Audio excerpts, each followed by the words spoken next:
नमस्कार, उत्तराखंड एक्सप्रेस में आप सभी का स्वागत है। मैं हूं नीलू और अब खबरों की शुरुआत करते हैं। सबसे पहली खबर देहरादून से ही लेते हैं। बड़ी खबर आ रही है। आज धामी सरकार के 3 साल पूरे होने पर रोड शो का आयोजन किया जा रहा है। सुबह 11:30 बजे ये रोड शो शुरू हो जाएगा। सीएम पुष्कर सिंह धामी इसमें शामिल होंगे। हाथी बड़कला पुलिस चौकी से सर्विस स्टेडियम तक रोड शो किया जाएगा। वहीं रोड शो के बाद सर्विस स्टेडियम में सीएम धामी बहुउद्देशीय शिविर का उद्घाटन भी करने वाले हैं। तो 3 साल पूरा होने पर आज मुख्यमंत्री पुष्कर सिंह धामी का रोड शो देखने को मिलेगा। अब आपको बता दें कि 23 मार्च को सरकार को 3 साल पूरे हुए हैं और इसी के उपलक्ष्य में आज मुख्यमंत्री पुष्कर सिंह धामी एक बड़ा रोड शो करने वाले हैं।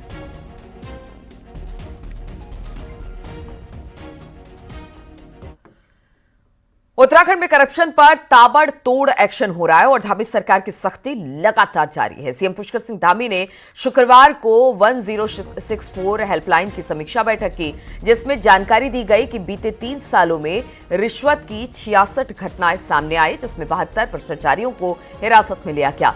राजस्व विभाग, पुलिस और विद्युत विभाग में सबसे अधिक कर्मचारी भ्रष्टाचार में पकड़े गए हैं। मीटिंग में मुख्यमंत्री ने कहा कि भ्रष्टाचार मुक्त उत्तराखंड के लिए सभी विभागों द्वारा अपने स्तर से प्रयास किए जाए। मुख्यमंत्री ने एक ही स्थान पर लंबे समय से तैनात अधिकारियों और कर्मचारियों का समय समय पर ट्रांसफर करने के भी निर्देश दिए।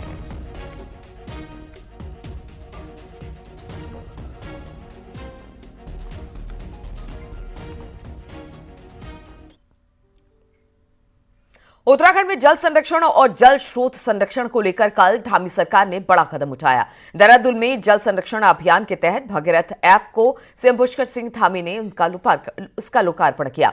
इस ऐप के जरिए किसी भी जल स्रोत पर संकट आने का मामला उठाया जा सकेगा और इस पर तुरंत कार्रवाई होगी।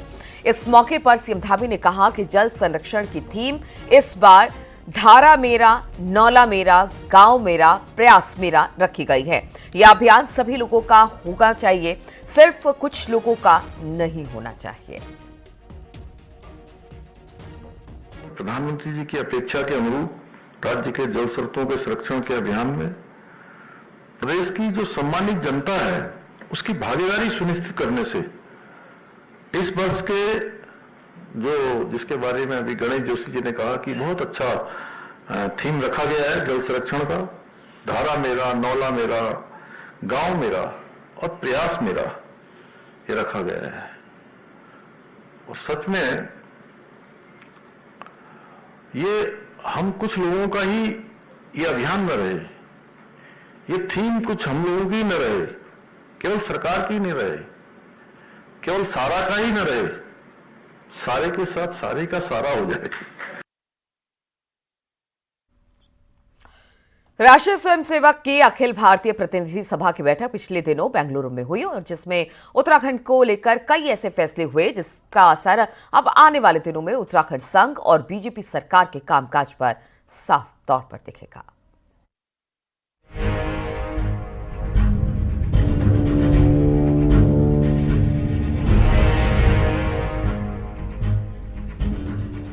पहाड़ और मैदान की खूबसूरत बसावट वाली देवभूमि में तेजी से धार्मिक बदलाव हो रहे हैं।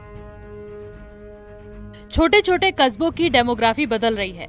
देवभूमि में मजारों से लेकर मस्जिद और मदरसों की संख्या भी बढ़ रही है, जिसे लेकर राष्ट्रीय स्वयंसेवक संघ बेहद चिंतित है। चीन और नेपाल की इंटरनेशनल सीमा से लगे राज्य में हो रहे डेमोग्राफिकल बदलावों से संघ इतना चिंतित है कि ये मुद्दा संघ की सबसे बड़ी बैठक यानी अखिल भारतीय प्रतिनिधि सभा की बैठक का भी मुद्दा बन गया। कई प्रकार की जो है इन्फिल्ट्रेशन यहाँ पर हो जाता है, तो उसको रोका जाएगा और ताकि क्योंकि वो यहाँ पर सब प्रकार की गंदगी वो लोग फैला देते हैं, फिर है ना, हमारे युवा को जो है नशे की गिरफ्त में डालते हैं पहले, फिर यहाँ आकर के ज़मीनें खरीद लेते हैं, ज़मीन खरीद के बसते, एक आदमी बच जाता है फिर वो कई लोगों को बसा देते हैं।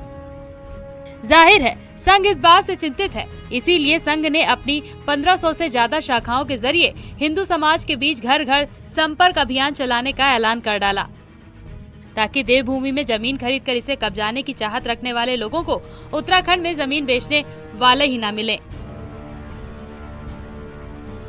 ये लैंड जिहाद का जो मामला है ये बहुत मतलब उत्तराखंड जैसे सीमावर्ती राज्य के लिए आने वाले भविष्य के लिए खतरा है। इसलिए इसके लिए संघ लगातार निरंतर अपने अभियान चलाता रहता है, क्योंकि राष्ट्रीय स्तर पर जो ये प्रतिनिधि सभा की बैठक में इस पर चर्चा हो न हो, लेकिन लोकल स्तर पर साफ है, संघ ने अपने लक्ष्य तय कर दिए हैं, जिसके लिए सरकार को भी संघ कड़े सुझाव देने का मन बना रहा है, ताकि यूसीसी और धर्मांतरण की ही तरह जमीनों के संबंध में भी कड़ा कानून लाया जा सके, जिससे देवभूमि का मूल स्वरूप बचा रहे। हल्द्वानी से न्यूज़ 18 के लिए शैलेंद्र नेगी की रिपोर्ट।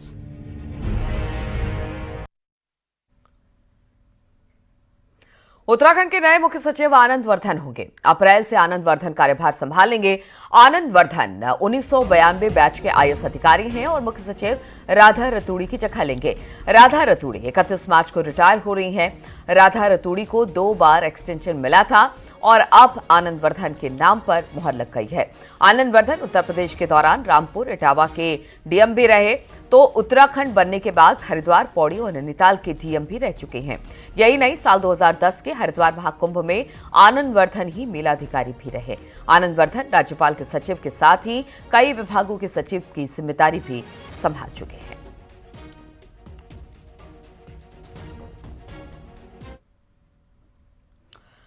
बद्रीनाथ केदारनाथ मंदिर कैंपस में इस बार रील और वीडियो बनाना भारी पड़ेगा। केदारनाथ में 30 मीटर के दायरे में जो कंप्लीट बैन की बात हो रही है, तो बद्रीनाथ में भी यही डिमांड उठ रही है।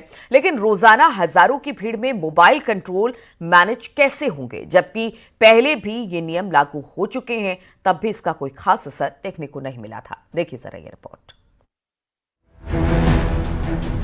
केदारनाथ मंदिर में रील बनाकर झूमने गाने वालों, केदारनाथ धाम के बहाने अपने प्रमोशनल वीडियो बनाने वालों और दर्शन से पहले और बाद में सोशल मीडिया पर मंदिर दिखाने वालों पर अब बैन लगेगा। बद्रीनाथ केदारनाथ मंदिर समिति इस बार केदारनाथ मंदिर के 30 मीटर के दायरे में मोबाइल कैमरा की इजाजत नहीं देगी, ताकि मंदिर परिसर में अव्यवस्था न फैले। मंदिर समिति के मुताबिक तीर्थ पुरोहित भी इस फैसले के साथ हैं और 5 अप्रैल को गढ़वाल कमिश्नर की मीटिंग में इस पॉइंट पर बात होगी। सबका यही सजेशन था कि सब ये 30 मीटर के दायरे में रखा जाए, क्योंकि लोग अराजकता टाइप का माहौल बन जाता है। तो उसको दृष्टिगत रखते हुए हमने डिसाइड किया बीकेटीसी ने और वहाँ के तीर्थ पुरोहित ने कि हम 30 मीटर तक किसी भी तरह की जो वीडियो रिकॉर्डिंग और रील बनाने से हम प्रतिबंध रखेंगे।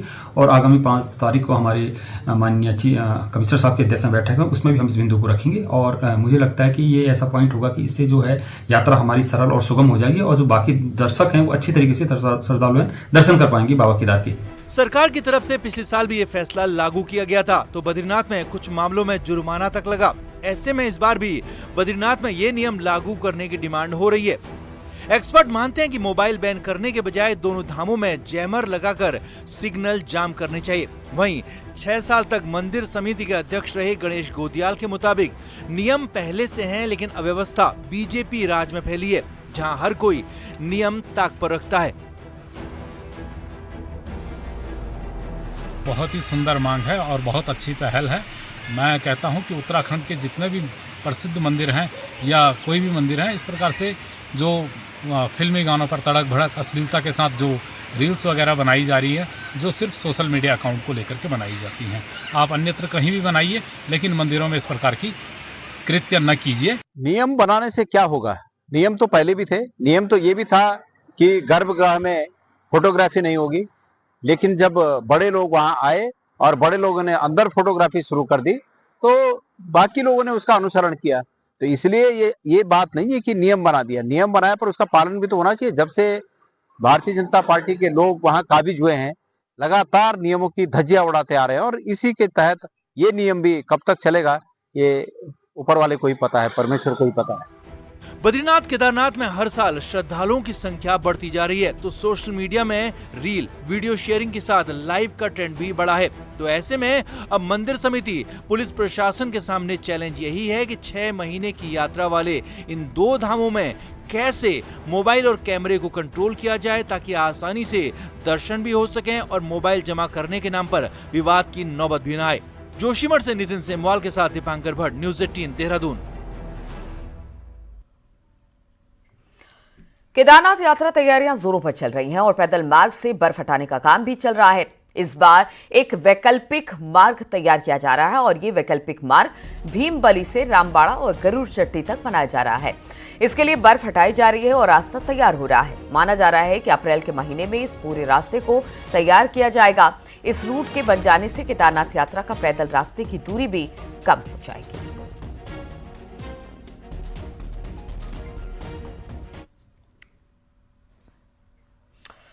केदारनाथ में 2013 की आपदा में ध्वस्त हुए पैदल रास्तों को 80% तक फिर से बना लिया गया है और इस रास्ते से केदारनाथ की दूरी 21 किलोमीटर से सिमटकर अब महज 14 किलोमीटर रह जाएगी। देखिए जरा ये रिपोर्ट।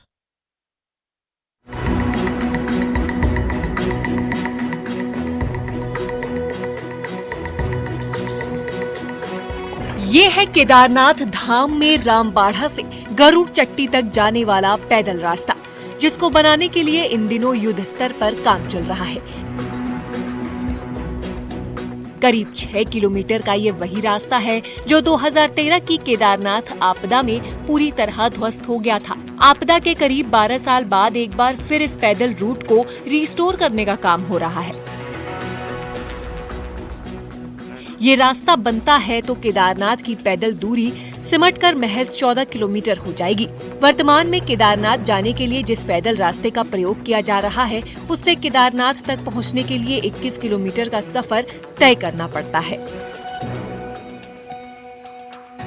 हम लोग प्रयास ये कर रहे हैं कि जो पुराना रास्ता जो 2013 में वॉश आउट हो गया था, रामबाड़ा से गरुड़ चट्टी वाला, वो शॉर्ट भी पड़ता है, उसका काम पहले से चालू है। हम लोग ये प्रयास कर रहे हैं कि इस साल यात्रा शुरू होने से पहले उसको कर ले जाएं। बीच में 2-3 बार बर्फबारी हो गई, इसकी वजह से लेबर वहां पे काम नहीं कर पा रहे हैं। कुछ पोर्शन में हार्ड रॉक भी थे, लेकिन मशीनें हैं वहां पे, हमारे पूरी टीम भी वहां पे है, लेबर भी काम कर रहे हैं। मुझे उम्मीद है कि हम यात्रा शुरू होने से पहले उसकी कटिंग कर ले जाएंगे। गढ़वाल कमिश्नर विनय शंकर पांडे का कहना है कि पैदल रास्ता बनाने का काम 80% तक हो चुका है। मौसम ने साथ दिया तो जल्द ही इस पर रेलिंग लगाने का काम शुरू हो जाएगा। मौके की परिस्थितियों को देख प्रशासन इसे या तो वन वे ट्रैफिक के रूप में भी प्रयोग कर सकता है या फिर इस मार्ग को केवल घोड़ा खच्चरों के आवागमन के लिए चालू किया जा सकता है। वो काम चल रहा है। मुनकटिया वाला जो रूट था, जो पुराना रास्ता था गौरी कुंड से, जो 2013 की आपदा में पूरी तरह से नष्ट हो गया था, उसमें कटिंग का काम करीब 80% पूरा हो चुका है और हम लोग कोशिश कर रहे हैं कि इस यात्रा के पहले उसको पूरा कर लें।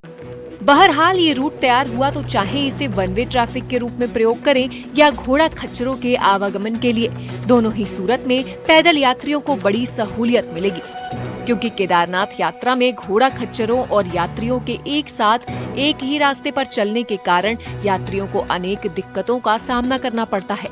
दुर्घटना का खतरा अलग से रहता है। रुद्रप्रयाग से संदीप के साथ देहरादून से सुनील नवप्रभात की रिपोर्ट।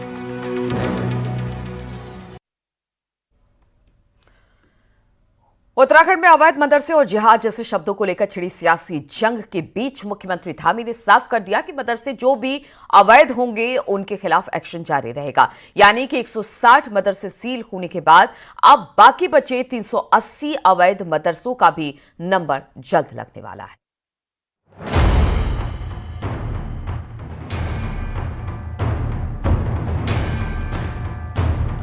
उत्तराखंड में दिसंबर 2024 में मदरसा बोर्ड, अल्पसंख्यक कल्याण विभाग और समाज कल्याण विभाग ने वेरिफिकेशन किया तो 414 मदरसे वैध और 529 अवैध मदरसे पाए गए। अब सवाल ये भी उठ रहा है कि मदरसों को आखिर अवैध किस आधार पर कहा गया। तो सर्वे में शामिल मदरसा शिक्षा बोर्ड का कहना है कि वो मदरसे जिनका ना तो मदरसा बोर्ड में रजिस्ट्रेशन था और ना ही उत्तराखंड शिक्षा बोर्ड में, वो सभी अवैध रूप से माने जाएंगे। यहाँ तक कि ऐसे मदरसे भी हैं जो कि किराए के सिर्फ 2 कमरों में चल रहे हैं। तो ऐसे में अब एक्शन के डर से 50 से ज्यादा मदरसों ने रजिस्ट्रेशन करा लिया है, तो 160 मदरसे सील हो चुके हैं और बाकी बचे 380 पर एक्शन होना बाकी है। जो कहीं से भी एफिलेटेड नहीं है, यानी उन रजिस्टर्ड नहीं है, वो अवैध हैं। और अवैध मदरसे हों या अन्य चीज़ें हों, वो तो अवैध ही कहलाएंगी। और इसलिए अवैध कहलाएंगी कि क्योंकि उनकी गतिविधियों के बारे में कुछ पता नहीं है कि वो बच्चों को क्या पढ़ा रहे हैं, उन्हें वो गुणवत्तापूर्ण एजुकेशन दे रहा है या नहीं दे रहा है। मुख्यमंत्री पुष्कर सिंह धामी ने साफ ऐलान कर दिया है कि आने वाले वक्त में न सिर्फ अवैध मदरसों पर तेजी से एक्शन होगा, बल्कि बड़े स्तर पर वेरिफिकेशन ड्राइव भी चलाई जाएगी। सीएम धामी का सख्त लहजे में कहना है कि जिसे भी उत्तराखंड में रहना है, नियम कानूनों का पालन करना ही होगा। और कानून के साथ जीना सबकी आदत में आना चाहिए। और देवभूमि में अब जो भी रहेगा, बाहर से आएगा, असंदिग्ध अवस्था में आएगा, पहचान छिपा के आएगा, उसके खिलाफ हमने कार्रवाई प्रारंभ की है।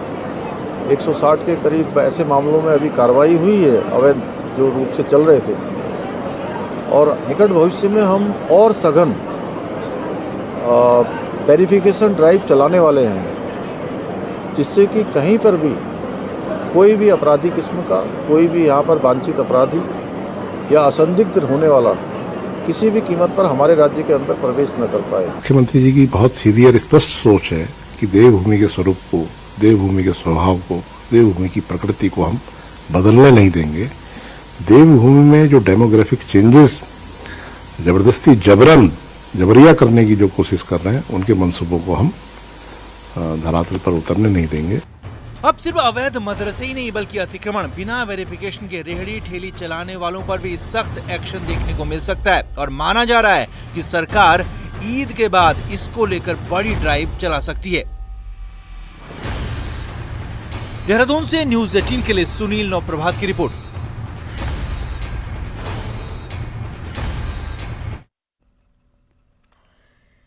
उत्तराखंड में प्राइवेट स्कूलों में बढ़ाई गई फीस का मुद्दा अब राजनीतिक रंग लेने लगा है। आलम यह है कि कांग्रेस सरकार के वक्त से उठ रही फीस एक्ट की मांग फिर से जोर पकड़ने लगी है। पेरेंट्स के साथ साथ बीजेपी के नेता भी फीस एक्ट को खुला समर्थन दे रहे हैं। प्राइवेट स्कूल की फीस को लेकर कोर्ट के साफ निर्देश हैं कि स्कूल 8 से 10% की ही फीस बढ़ोतरी कर सकते हैं। लेकिन देहरादून में हालत ये है कि आए दिन स्कूलों की फीस को लेकर सड़कों पर प्रदर्शन हो रहे हैं। कुछ स्कूलों में फीस 25 से 40% तक बढ़ाने के चलते डीएम देहरादून ने अब कमेटी बनाकर जांच शुरू कर दी है। जबकि पेरेंट्स और बीजेपी नेता अब फीस एक्ट को लाने को लेकर मुख्यमंत्री से भी बातचीत करने वाले हैं। इसलिए अपने मनमाने तरीके से अभिभावकों पर इस प्रकार का बोझ डालना और बिना किसी सूचना के 40% तक एन मेरी स्कूल के मैनेजमेंट ने फीस बढ़ाई है, जो अन्याय है अभिभावकों के साथ, बच्चों के साथ, उनके घर के खर्च भी चलने हैं। माननीय मुख्यमंत्री जी ने कई बार कहा है कि पब्लिक स्कूलों पर नियंत्रण करने के लिए कोई कानून उत्तराखंड सरकार लाएगी, तो फीस एक्ट यहाँ की जरूरत बन गया है और हमारी भारतीय जनता पार्टी की सरकार की प्राथमिकता में फीस एक्ट है। इसके लिए एक उच्च स्तरीय इंक्वायरी कमेटी गठित की जा रही है, जो इन्हीं सभी एस्पेक्ट्स पे विस्तृत जांच करेगी और वॉयलेटर्स के अगेंस्ट एक्ट अपॉन करेगी। कांग्रेस भी इस मुद्दे को हल्के में नहीं ले रही और सड़कों पर प्रोटेस्ट की तैयारी कर रही है। जबकि फीस बढ़ाने के पीछे स्कूल एसोसिएशन की दलील है कि टीचर को सैलरी और फैसिलिटी भी बढ़ा रहे हैं। पूरे प्रदेश के अंदर इस समय जो पब्लिक स्कूल हैं, उन पर कोई नियंत्रण नहीं है। सरकार को चाहिए कि कोई ना कोई मैकेनिज्म ऐसा डेवलप करे जिससे राज्य में जितने पब्लिक स्कूल हैं उनकी फीस की वृद्धि पर नियंत्रण हो। लेकिन पब्लिक स्कूल्स जिस प्रकार से फीस में लगातार वृद्धि कर रहे हैं, ये आम आदमी की जेब पर डायरेक्ट हमला। कि स्कूल 8 से 10% तक अगर फीस बढ़ोतरी करते हैं वो जायज़ है, क्योंकि हमें हर साल स्टाफ का भी ध्यान रखना होता है, स्टाफ को भी इंक्रीमेंट देना होता है और खर्चे हर साल बढ़ते ही रहते हैं। हर साल स्कूल फीस का मुद्दा गरमाता है, लेकिन उसके बावजूद कोई ऐसा मैकेनिज्म नहीं बन पाया है जिससे इस पर लगाम लग सके।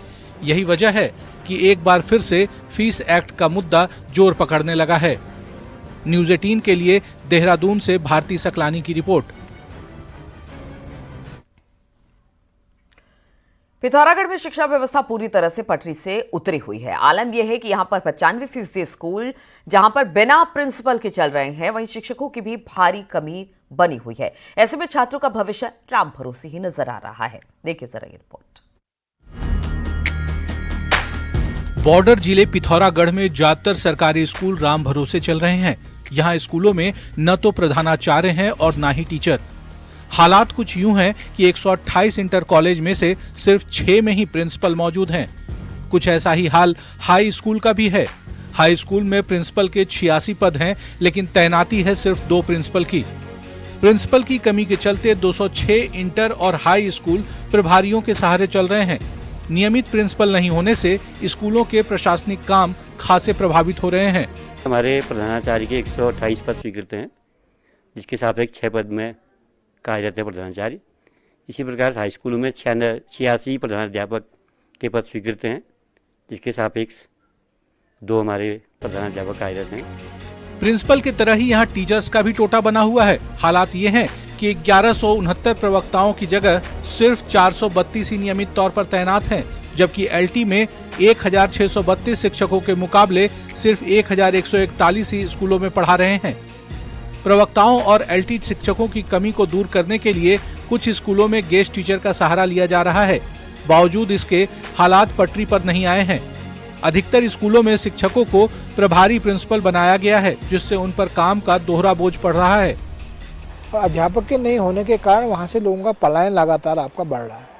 और जो छोटे छोटे जो कस्बे हैं, जहाँ लोग इस आशा के साथ आ रहे हैं कि शायद वहाँ उनके बच्चों को अध्यापक मिल जाएंगे सरकारी विद्यालयों में, वहाँ भी आपका नहीं मिल रहा है। तो आदमी एकदम आपका ठगा सा है। शिक्षा व्यवस्था की बदहाली की मार दूर दराज के स्कूलों में ज्यादा पड़ रही है। नतीजा ये है कि बेहतर एजुकेशन की चाह में स्टूडेंट्स को न चाहते हुए भी शहरी इलाकों की ओर पलायन करना पड़ रहा है। असल में बीते कुछ सालों में पहाड़ से प्रिंसिपल और टीचर्स भारी संख्या में मैदानी इलाकों में ट्रांसफर हुए हैं, लेकिन यहाँ आने वालों की संख्या नहीं के बराबर रही है। न्यूज़ 18 के लिए पिथौरागढ़ से विजय वर्धन उप्रेती की रिपोर्ट। हरिद्वार के चंडीघाट पुल पर देर रात एक ट्रक और पिकअप में आमने सामने की टक्कर हो गई। टक्कर जबरदस्त थी, ड्राइवर इसमें घायल हो गया, जिसे अस्पताल में एडमिट करा दिया गया। ट्रक हरिद्वार से नजीबाबाद की ओर जा रही थी, जबकि पिकअप गाड़ी सामने से आ रही थी। अचानक अनियंत्रित होकर गाड़ी ट्रक में जा घुसी। सड़क पर हादसा होने से ट्रैफिक भी बाधित हो गया। हालांकि थोड़ी देर बाद पुलिस ने गाड़ियों को हटाकर ट्रैफिक की शुरुआत कर दी।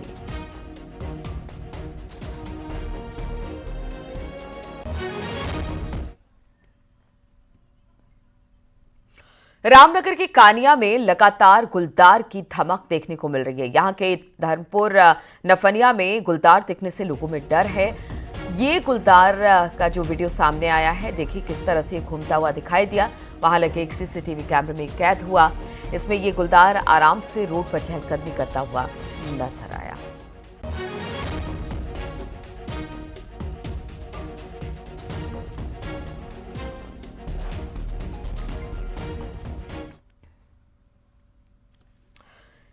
हरिद्वार में जंगली हाथियों को देखकर वीडियो बनाने वाले और हाथियों को उकसाने वाले लोग बाज नहीं आ रहे हैं। हाथी के रिहायशी इलाके में आने का एक ताजा वीडियो सामने आया, जिसमें कुछ युवक हाथी के सामने से उसका वीडियो बनाते हुए और उसे उकसाते हुए नजर आ रहे हैं। वीडियो में नजर आ रहा है कि हाथी एक युवक की तरफ आक्रामक भी हो गया। हालांकि हाथी ने उसे कोई नुकसान नहीं पहुंचाया।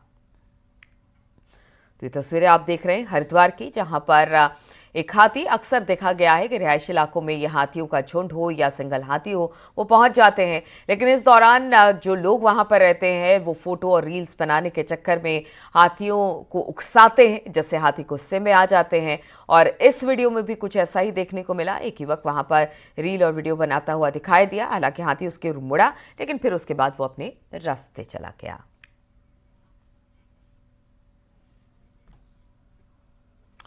और आप देख लेते हैं पहाड़ टॉप 10।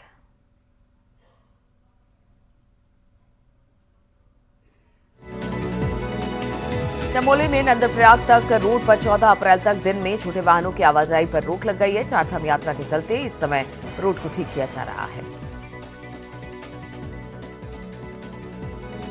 हरिद्वार में हर की पैड़ी के पास भीड़ में एक युवक की पिटाई कर दी। युवक पर मोबाइल चोरी करने का आरोप है।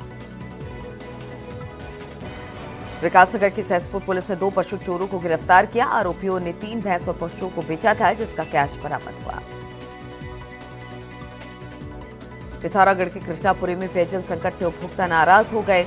नाराज उपभोक्ताओं ने डीएम ऑफिस पहुंचकर प्रदर्शन किया। हरिद्वार के ट्रैवल कारोबारी चारधाम यात्रा में रजिस्ट्रेशन व्यवस्था का विरोध कर रहे हैं। जल्द एक प्रतिनिधिमंडल मुख्यमंत्री से मुलाकात कर सकता है।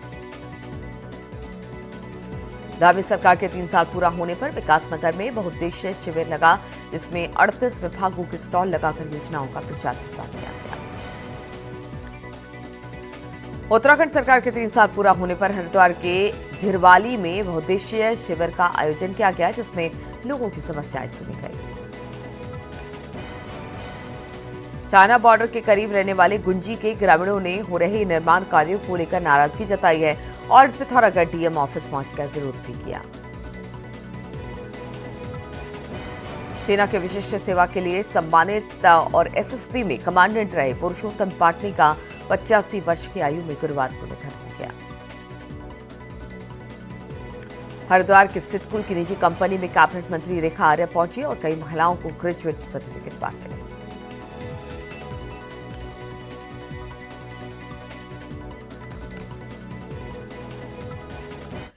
तो इन्हीं तमाम खबरों के साथ इस बुलेटिन में फिलहाल इतना ही। रुकेंगे छोटे से ब्रेक के लिए, लौटेंगे 8 बजे की खबरों के साथ।